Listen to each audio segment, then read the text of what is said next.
Selamat malam jemaat yang dikasihi oleh Tuhan. Hari ini mari kita sama-sama mengikuti persekutuan doa. Nah, untuk jemaat yang ada pokok doa yang mau didoakan bersama-sama dengan kami, boleh menghubungi Contoh Tea di nomor yang sudah tertera di layar. Mari kita sama-sama mempersiapkan hati dan pikiran kita mengikuti persekutuan doa. Mari kita saat teduh sejenak. Mari kita mengangkat pujian yang pertama.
Firman Tuhan, saya serahkan kepada Boksu Wirawanto.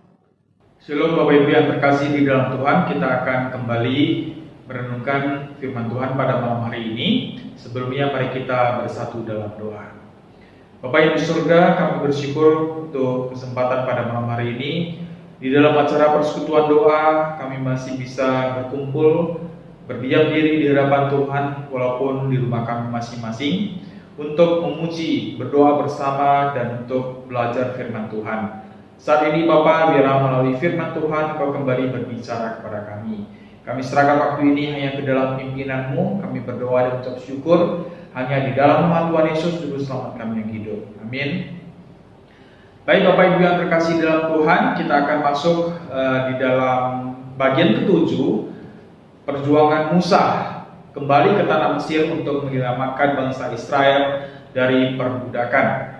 Kita akan lihat di Keluaran pasal 11. Keluaran pasal 11. Tapi sebelumnya mari kita kembali mereview, mengulang kembali apa yang sudah terjadi di tengah-tengah bangsa Israel sejak Musa kembali ke Mesir. Nah, yang pertama, di mana pada saat pertama kali Musa untuk menghadapi Raja Firaun, untuk memohon supaya membiarkan bangsa Israel pergi, Tuhan memberikan tulah pertama, yaitu air menjadi darah. Hampir di seluruh tanah Mesir, di seluruh sumber air yang ada, itu semuanya terjadi darah. Yang kemudian karena Firaun mengeraskan hati yang tidak mau membiarkan bangsa Israel pergi dari tanah Mesir, maka akhirnya Tuhan memberikan tulah yang kedua, yaitu katak. Dikatakan bahwa seluruh tanah Mesir penuh dengan katak yang sangat menjijikkan sekali. Kenapa Tuhan menggunakan katak? Karena katak dikatakan adalah salah satu dewanya bangsa Mesir. Jadi Tuhan memakai katak ini untuk menghancurkan dewa bangsa Mesir sendiri yang tidak bisa apa-apa sebenarnya. Lalu tulah ketiga yaitu nyamuk. Tuhan dengan debu tanah yang ada menciptakan nyamuk yang menyerang seluruh bangsa Mesir pada saat itu. Kemudian sampai di sini pun Firaun masih mengeraskan hatinya, tidak mau membiarkan bangsa Israel keluar dari tanah Mesir. Lalu Tuhan memberikan tulah keempat yaitu lalat pikat. Lalat pikat adalah lalat yang cukup besar dan bisa menghisap darah manusia. Jadi di mana lalat pikat ini berjuta-juta bayarnya menyerang bangsa Mesir supaya bangsa Mesir bisa membiarkan bangsa Israel pergi dari tanah Mesir.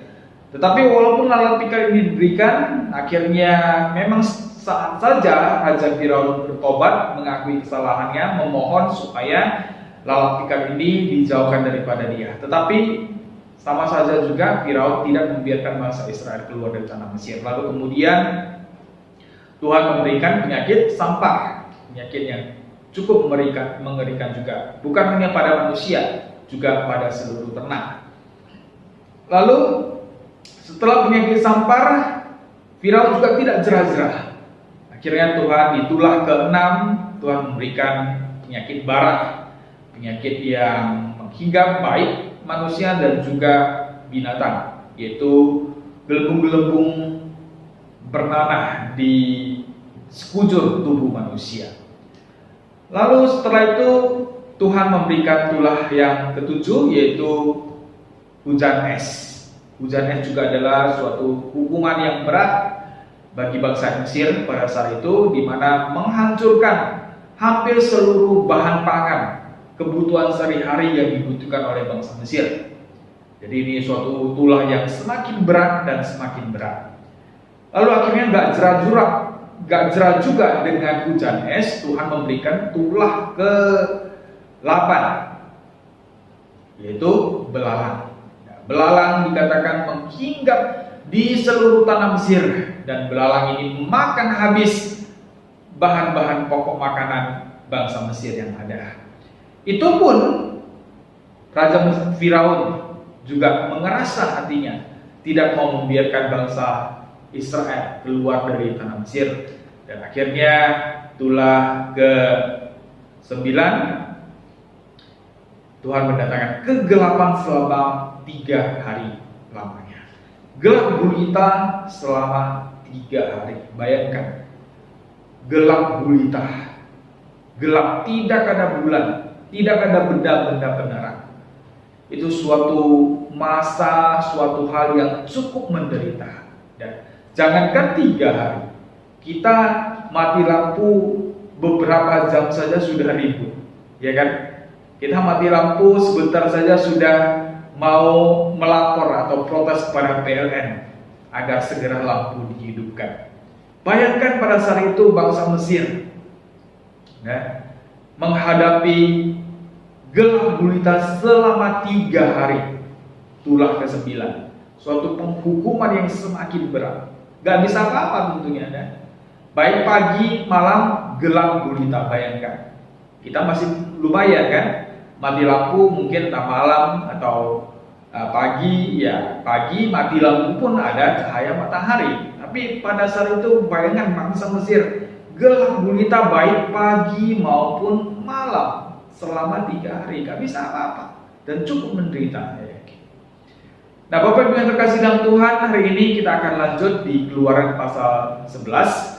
Keluaran pasal 11 itu adalah suatu pemberitahuan akan terjadi tulah ke-10. Jadi sebuah warning, sebuah peringatan kepada bangsa Mesir di Keluaran 11. Jadi Keluaran 11 itu Tuhan belum memberikan tulah yang terakhir tersebut, yaitu yang dikatakan tulah terakhir itu adalah bahwa seluruh anak sulung ya mati semua dari bangsa Mesir.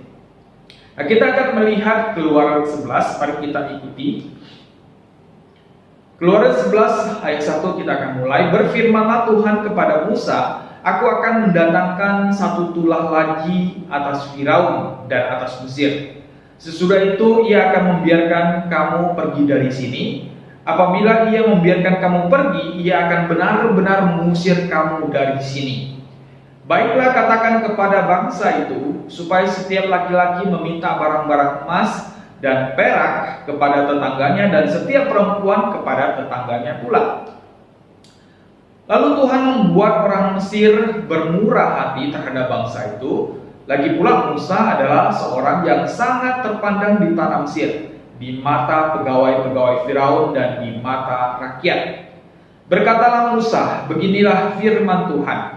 Pada waktu tengah malam aku akan berjalan dari tengah-tengah Mesir, maka tiap-tiap anak sulung di tanah Mesir akan mati, dari anak sulung Firaun yang duduk di tatanya sampai kepada anak sulung budak perempuan yang menghadapi batu kilangan, juga segala anak sulung hewan. Dan seruan yang hebat akan terjadi di seluruh tanah Mesir, seperti yang belum pernah terjadi dan seperti yang tidak akan ada lagi. Tetapi kepada siapa juga dari orang Israel, seekor anjing pun tidak akan berani menggonggong, baik kepada manusia maupun kepada binatang, supaya kamu mengetahui bahwa Tuhan membuat perbedaan antara orang Mesir dan orang Israel. Dan semua pegawaimu ini akan datang kepadaku dan sujud kepadaku serta berkata, keluarlah engkau dan seluruh rakyat yang mengikut engkau. Sesudah itu aku akan keluar. Lalu Musa meninggalkan Firaun dengan marah yang bernyala-nyala. Berfirmanlah Tuhan kepada Musa, Firaun tidak akan mendengarkan kamu, supaya mujizat-mujizat yang kubuat bertambah banyak di tanah Mesir.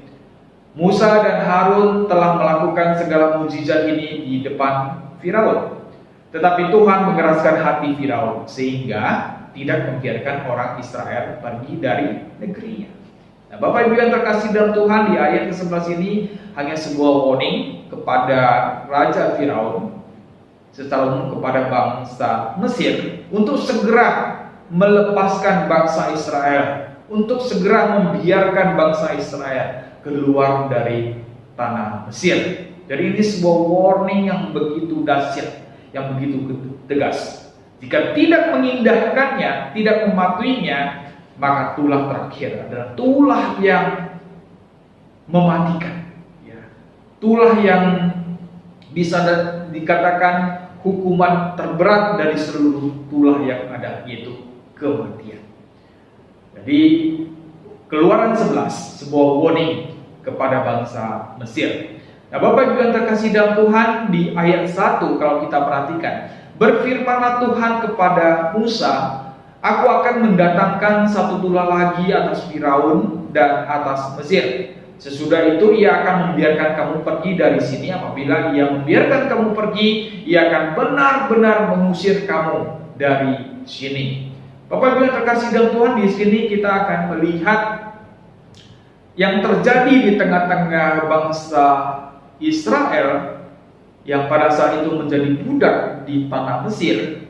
Ini adalah suatu di dalam kedaulatannya Tuhan sendiri juga. Ini adalah suatu rencana yang sudah Tuhan atur sedemikian rupa.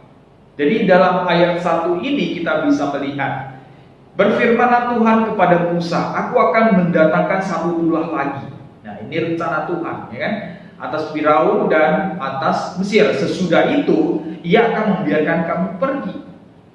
Nah, kita lihat dari tulah pertama, kedua, ketiga sampai akan memasuki tulah ke-10 ini. Ternyata ini semuanya ada di dalam rencana Tuhan. Tuhan sudah mengaturnya sedemikian rupa. Bagaimana ini semuanya terjadi atas kehendak Tuhan sendiri. Jadi yang pertama, di ayat ke-1 ini kita bisa melihat semuanya ada di dalam perencanaan Tuhan. Semuanya ada di dalam perencanaan Tuhan. Tuhan sudah mengaturnya sedemikian rupa. Apa yang harus terjadi, Firaun akan mengeraskan hati. Walaupun sebenarnya Tuhan bisa dengan cepat membiarkan bangsa Israel keluar dari tanah Mesir. Tapi ya, Ini semua kedaulatan Tuhan. Ini semua kedaulatan Tuhan. Tuhan mau bagaimana? Tuhan mau membuat itu seperti suatu drama atau cerita, yaitu hanya Tuhan. Kita tidak bisa apa-apa, kita hanya mematuhi, mengikuti dan menghadapinya saja. Nah, yang kedua, keadaan yang terjadi atas seizin Tuhan.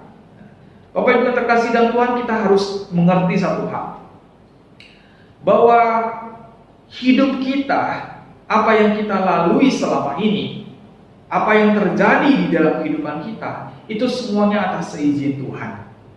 Baik buruknya, kesuksesan atau kegagalan, itu semuanya atas izin Tuhan terjadi di dalam kehidupan kita. Jadi Bapak Ibu yang terkasih dalam Tuhan, kita sebagai umat pilihan Tuhan, umat yang percaya, marilah kita jalaninya dengan taat, setia di hadapan Tuhan. Tidak perlu banyak tanya, tidak perlu banyak memberontak, kenapa begini, kenapa begitu. Yang harus kita pahami satu hal adalah bahwa Tuhan kita adalah Tuhan yang berdaulat. Artinya segala kuasa, segala yang terjadi ada di dalam kuasa-Nya. Jadi keadaan yang terjadi itu atas seizin Tuhan. Apakah itu baik, apakah itu buruk, Tuhan izinkan terjadi. Tentu ada maksud Tuhan, ada tujuan Tuhan kenapa ini terjadi. Nah, sebagaimana situasi kita saat ini, yaitu kita diserang oleh virus corona. Virus corona tentu bukan kehendak Tuhan untuk membuat manusia susah, tapi Tuhan izinkan itu terjadi di tengah-tengah kehidupan kita. Tujuannya apa? Maksudnya apa? Ya, sebagai orang percaya kita harus mengerti tujuannya adalah Tuhan sedang melihat kesetiaan kita. Tuhan sedang melihat iman kita, kepercayaan kita. Apakah di kondisi seperti ini kita masih mengandalkan Tuhan? Atau malah sebaliknya, kita marah Tuhan, kita menyalahkan Tuhan, dan lain sebagainya. Yang ketiga, Tuhan yang mengatur seluruh alur peristiwa.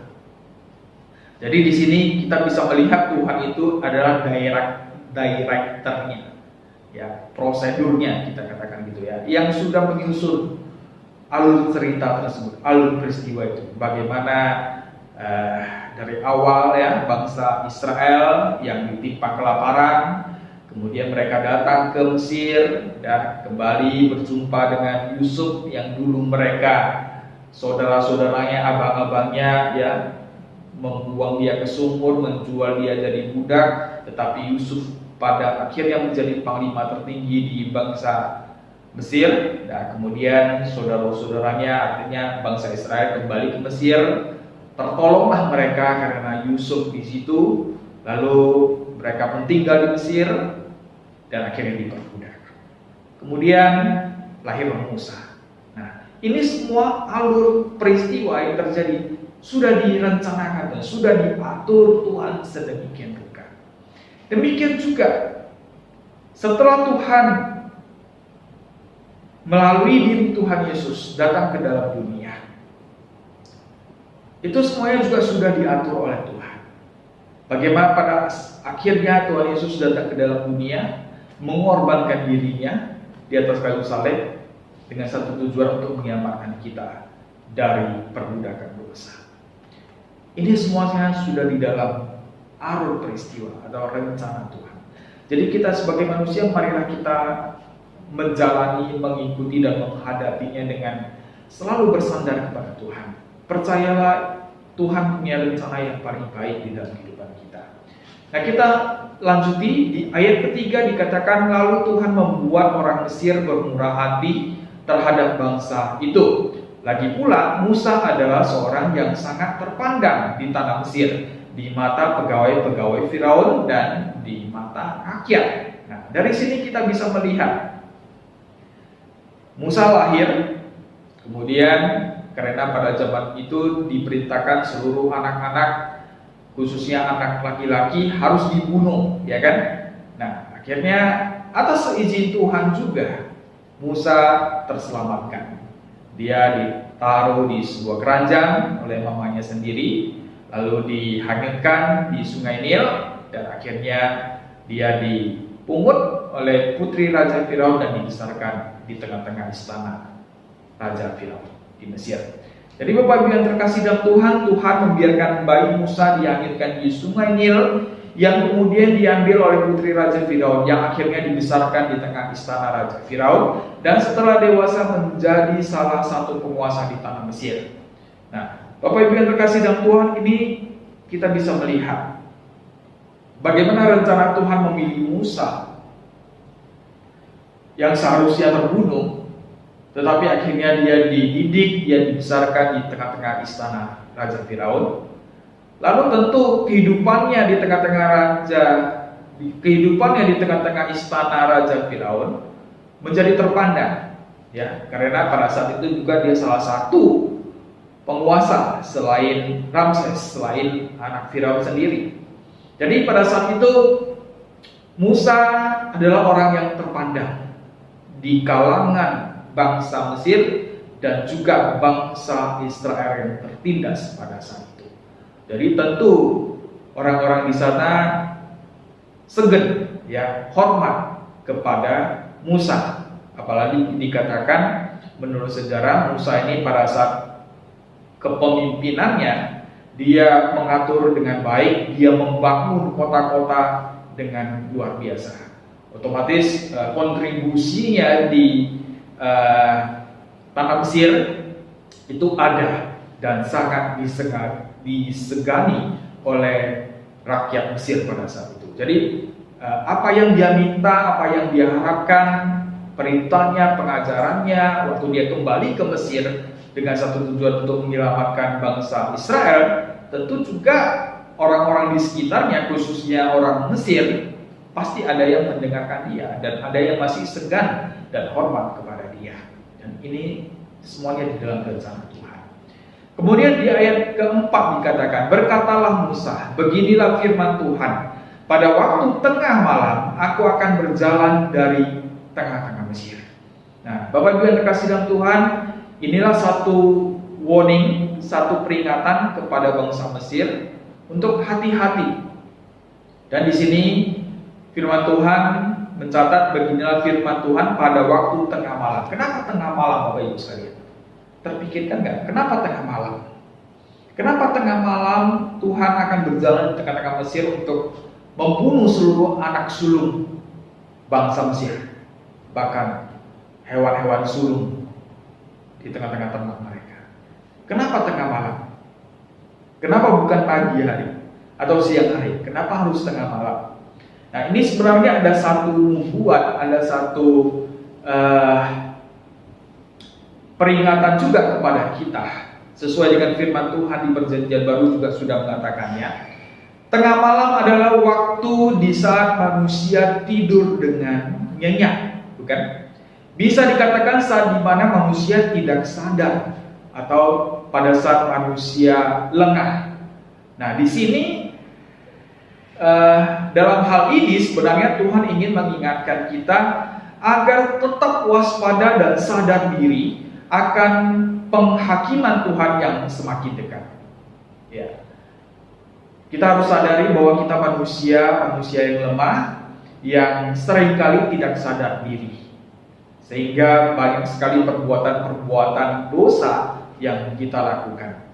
Jadi dalam peristiwa ini juga sebenarnya Tuhan sedang menegur kita, mengingatkan kita, hati-hatilah. Jangan terlarut di dalam kelengahan. Jangan tidak sadar, tetapi harus selalu waspada. Di 1 Tesalonika 5 ayat 2 juga sudah mengajarkan kepada kita.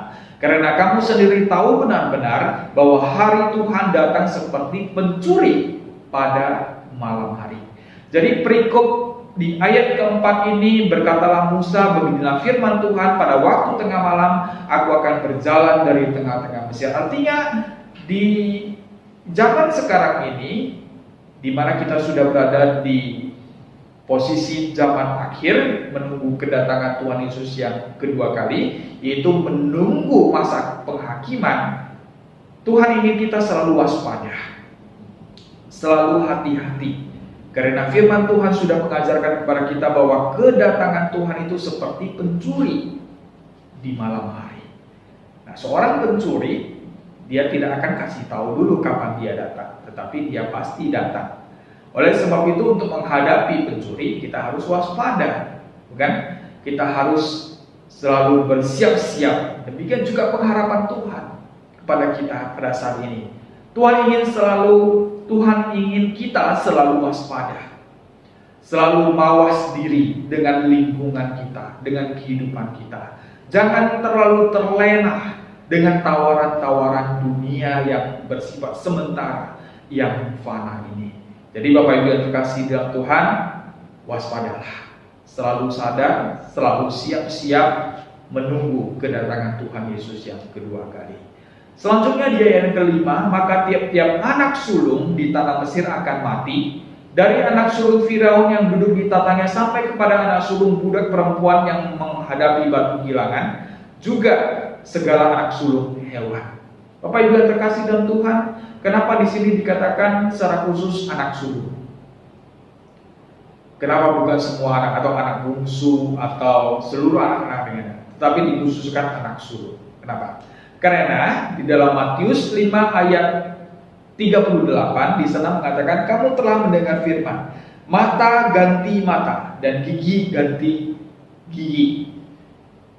Firman Tuhan juga mengajarkan kepada kita, apa yang kamu tabur itulah yang akan kamu tuai. Jadi di sini anak sulung di sini maksudnya sebagaimana Firaun menindas bangsa Israel yang adalah anak sulung Allah, bangsa pilihan Allah, maka resikonya bagi bangsa Mesir adalah Allah juga menghukum seluruh anak sulung bangsa Mesir. Nah, inilah keadilan Tuhan. Tuhan sudah mengingatkan, mengajarkan, menegur kita, tetapi seringkali kita lalai. Dan ingat, selain Allah adalah Allah yang penuh kasih, tetapi Dialah Allah yang adil di tengah-tengah kehidupan, di tengah-tengah alam jagat raya ini. Jadi Bapak Ibu yang terkasih dalam Tuhan, kenapa anak sulung? Karena bangsa Mesir menindas bangsa Israel yang sebagai anak sulung bagi Allah sendiri. Sudah tentu Allah akan menghukum seluruh anak sulung di tanah Mesir, dari anak Raja Firaun sampai kepada budaknya, sampai kepada hewan dan ternaknya. Ayat ke-7 dikatakan, supaya kamu mengetahui bahwa Tuhan membuat perbedaan antara orang Mesir dan orang Israel. Nah, dari tulah pertama sampai tulah ke-10 ini, sebagian disebutkan Tuhan membedakan wilayah bangsa Mesir dengan wilayah bangsa Israel yang pada saat itu tinggal di Goshen. Nah, ini membuktikan, mengatakan kepada kita bahwa Tuhan ingin menyatakan bahwa di mata Tuhan ada perbedaan antara yang benar dan yang salah, antara bangsa pilihan dan bukan bangsa pilihan, antara yang dikasihi dan yang dimurkai, antara yang diselamatkan dan yang dihukum, dan antara surga dan neraka. Artinya Bapak Ibu yang terkasih dalam Tuhan, bahwa surga itu ada, neraka itu ada. Inilah yang dibedakan oleh Tuhan antara orang yang sudah diselamatkan dengan orang yang belum diselamatkan, antara orang yang mau bertobat dengan orang yang mengeraskan hati yang tidak mau bertobat. Jadi Bapak Ibu yang terkasih dalam Tuhan, di dalam kisah ini marilah kita percaya akan satu hal, bahwa Tuhan hanya menyelamatkan orang-orang yang menaati Dia. Tuhan hanya menolong orang-orang yang mau ditolong. Kalau orang yang mengeraskan hatinya seperti Raja Firaun, Tuhan pun nggak bisa menolong dia. Ya. Jadi melalui kisah ini kita jelas ada perbedaan antara bangsa Mesir dengan bangsa Israel, bangsa pilihan Tuhan. Demikian juga kita sebagai orang-orang yang sudah diselamatkan dengan orang-orang yang tidak mau diselamatkan atau yang belum diselamatkan, itu ada perbedaannya. Terlebih kita sebagai orang yang sudah diselamatkan, kita adalah orang yang berbeda dan harus berani ambil beda dengan orang-orang yang belum diselamatkan. Ayat ke-8 dikatakan, lalu Musa meninggalkan Firaun dengan marah yang bernyala-nyala. Coba Bapak Ibu bayangkan. Setelah Musa menyampaikan warning ini, setelah Musa memperingati Firaun untuk segera melepaskan bangsa Israel keluar dari tanah Mesir, lalu Musa meninggalkan Firaun dengan apa? Marah yang bernyala-nyala. Ini artinya apa? Dalam hal ini sebenarnya Tuhan kasihan dengan orang-orang yang berdosa. Tuhan sungguh ingin menyelamatkan orang-orang berdosa. Oleh sebab itu dia turun ke dunia dalam diri Tuhan Yesus, bahkan mengorbankan dirinya di atas kayu salib dengan satu tujuan untuk menyelamatkan orang-orang berdosa. Pengorbanannya inilah yang harus kita ingat, bahwa Tuhan kasihan dengan orang-orang berdosa seperti kita ini. Tuhan ingin menyelamatkan kita. Tetapi di sisi lain, Tuhan sungguh-sungguh marah. Tuhan emosi kepada manusia yang berdosa, yang mengeraskan hatinya dan tidak mau bertobat. Ya. Jadi Bapak Ibu yang terkasih dalam Tuhan, mari sadarlah. Dan pada saat Tuhan memberikan kita kesempatan bertobatlah. Terus terang Tuhan gak suka akan dosa, karena Tuhan sendiri tidak berdosa. Dia adalah kudus, dengan tentunya dia ingin kita hidup kudus. Bapak Ibu yang terkasih dalam Tuhan, saat kita diberi kesempatan untuk bertobatlah. Selagi diberi kesempatan, jangan sampai suatu hari pada saat kedatangan Tuhan Yesus yang kedua kali, saat itu baru kita mau bertobat, Tuhan katakan, aku tidak mengenal engkau. Hanyalah engkau si pembuat kejahatan. Jadi Bapak Ibu yang terkasih dalam Tuhan, sekali lagi dari kisah ini, Tuhan ingin katakan bahwa Tuhan sebenarnya mengasihi orang-orang yang berdosa dan ingin menyelamatkan kita orang-orang berdosa. Tetapi harus ingat di sisi lain, Tuhan adalah Tuhan yang adil, yang tidak suka akan dosa, yang tidak suka dipermainkan dengan bermain dosa. Bertobatlah selagi ada waktu, ada kesempatan. Jadi Bapak Ibu yang terkasih dalam Tuhan, malam ini dalam kisah ini di Keluaran pasal 11 adalah sebuah warning secara khusus kepada bangsa Mesir untuk segera melepaskan bangsa Israel. Dan juga adalah warning bagi kita. Warning bagi kita bahwa kedatangan Tuhan Yesus semakin dekat. Dengan seluruh peristiwa yang terjadi di tengah-tengah kehidupan kita, itu adalah sebuah warning bahwa waktu kedatangan Tuhan sebagai waktu penghakimannya itu semakin dekat. Tuhan ingin kita segera bertobat, untuk sering mendekatkan diri kepada Tuhan, untuk taat melakukan firman-Nya.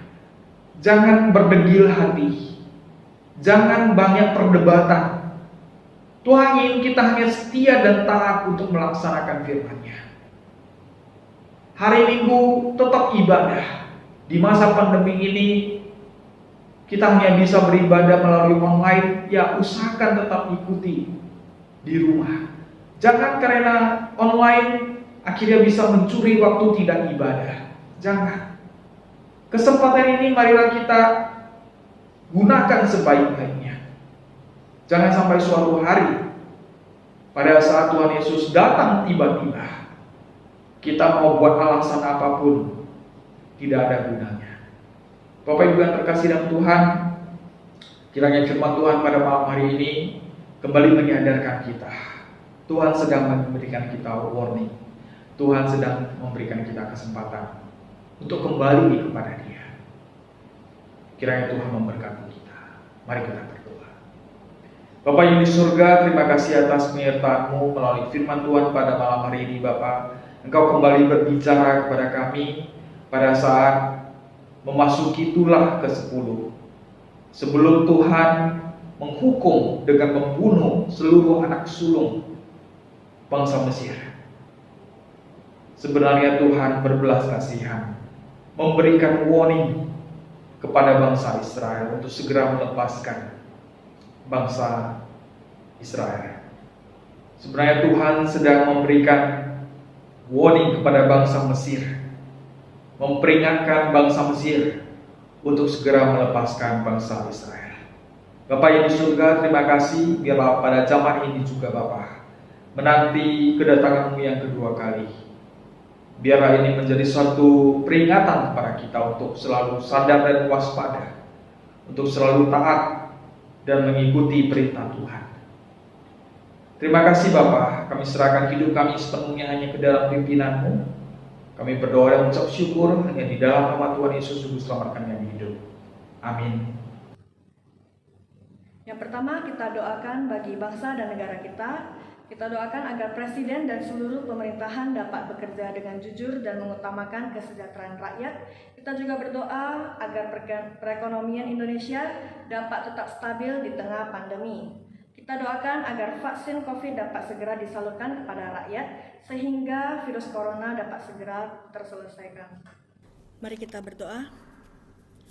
Tuhan yang bertata di kerajaan surga, kami bersyukur dan berterima kasih untuk hari ini kami boleh bersama-sama berada di tempat ini, masing-masing di rumah kami boleh bersatu hati berdoa, dan saat ini kami ingin berdoa bagi bangsa dan negara.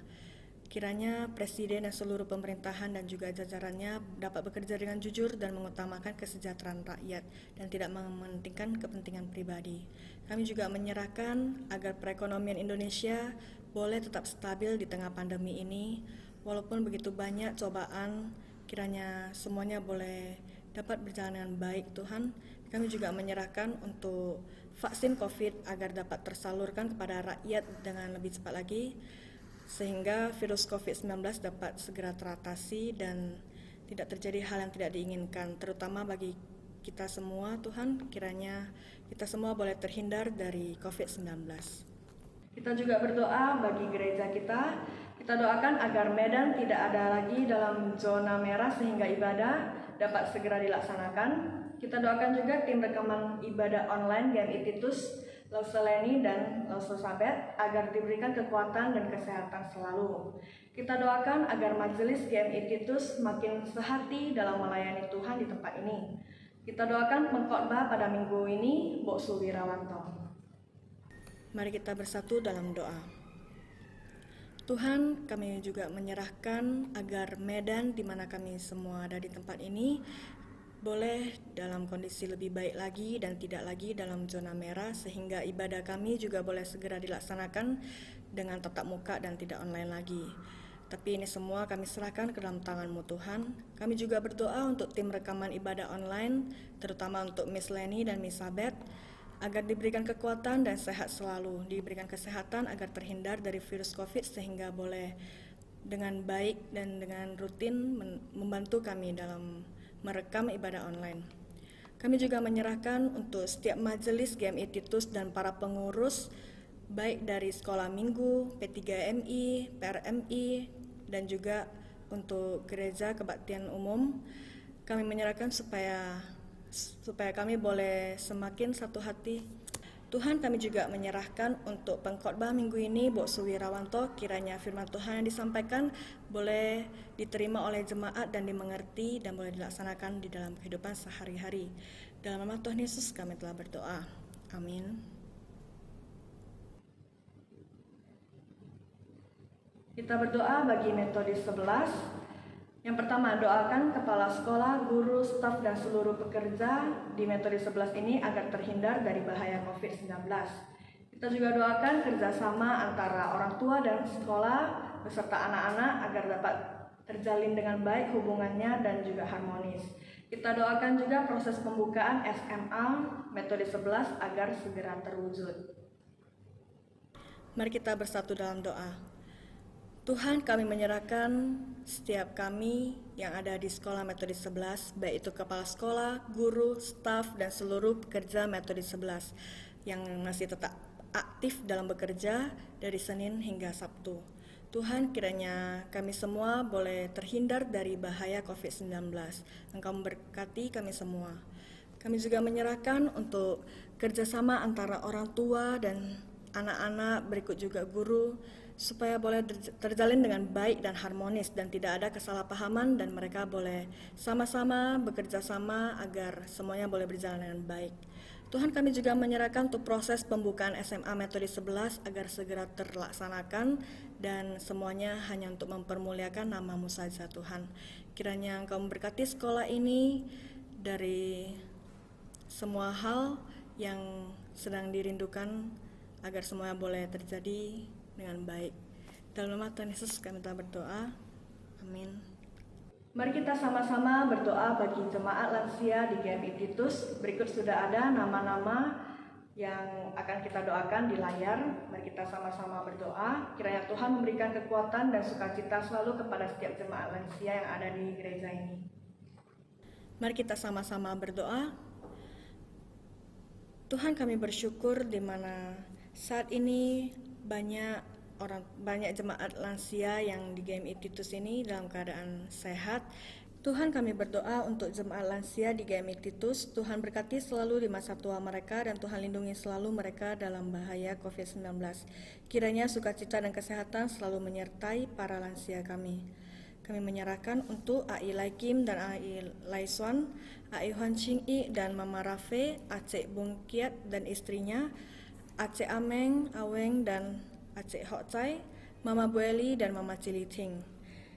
Dalam nama Tuhan Yesus kami telah berdoa. Amin. Kemudian doa khusus bagi jemaat GMI Titus. Yang pertama kita doakan jemaat kita, Saudari Erwita, kiranya Tuhan memberkati selalu calon ibu dan anaknya. Kita juga berdoa untuk keluarga Calvin Chandra yang sedang dalam masa kedukaan karena kepergian mama terkasih. Kiranya keluarganya boleh dikuatkan. Kita juga berdoa bagi jemaat yang bergumul dalam iman percaya yang tidak didukung keluarga untuk mengikut Yesus, yang mengalami kekeringan rohani. Kiranya Tuhan membuka jalan bagi mereka dan menguatkan mereka semua. Mari kita bersatu dalam doa. Mari kita berdoa. Tuhan, kiranya Engkau memberkati Saudari Erwita di mana dia sedang dalam kondisi hamil. Tuhan, kiranya Engkau memberkati untuk janinnya dan juga calon ibu supaya tetap sehat selalu dan terhindar dari COVID-19. Kami juga menyerahkan untuk suaminya, Sagita, agar boleh tetap menjaga Saudari Erwita dengan baik. Tuhan, kami juga menyerahkan untuk keluarga Calvin Chandra yang sedang dalam masa kedukaan. Kiranya Kau boleh memberikan penghiburan bagi keluarga yang ditinggalkan. Kami juga menyerahkan untuk jemaat yang bergumul dalam iman percaya yang tidak didukung keluarga untuk mengikut Yesus, yang mengalami kekeringan rohani. Juga Engkau boleh memberkati mereka Tuhan, supaya mereka boleh tergerak hatinya dan membuka hati untuk mengikut Tuhan. Dan kiranya Tuhan juga membuka jalan bagi mereka dan menguatkan mereka. Kami menyerahkan doa khusus bagi jemaat GMI Titus ini ke dalam tangan-Mu saja. Terpujilah Engkau, Juru Selamat kami yang hidup. Amin. Berikutnya doa bagi anggota atau keluarga jemaat yang sakit.